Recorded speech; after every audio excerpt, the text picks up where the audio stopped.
Santa Maria d'Oló va ser l'epicentre del Moianès aquest diumenge. El Consell Comarcal del Moianès va escollir celebrar el seu segon aniversari el dia de Sant Jordi i alhora inaugurar l'Espai Amolosa, una antiga fàbrica tèxtil reconvertida en un ecomuseu i un centre sociocultural.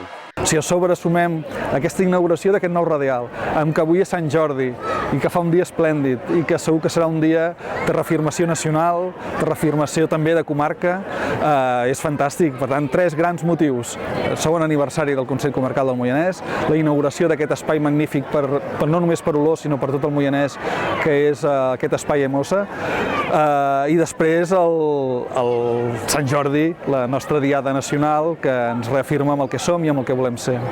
A les 10 del matí, nombroses autoritats de la comarca van fer els seus parlaments, abans d'inaugurar l'Espai Amolosa davant el públic, que va poder visitar el museu i veure per primera vegada les diferents sales del centre. El repte ara és donar-li vida. Tenim, afortunadament, moltes entitats, des del centre excursionista, futbol, en fi, no les podria pas dir totes, amb actiu.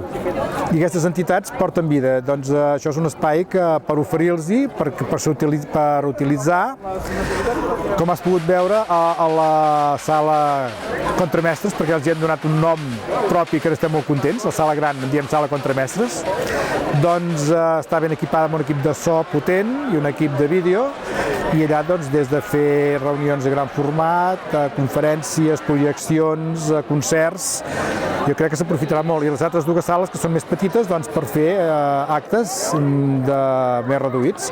Un està equipat amb una cuina completa, s'hi podran fer tallers de cuina, s'hi podran fer cursets de cuina, s'hi podran fer, en fi, concursos, el que calgui.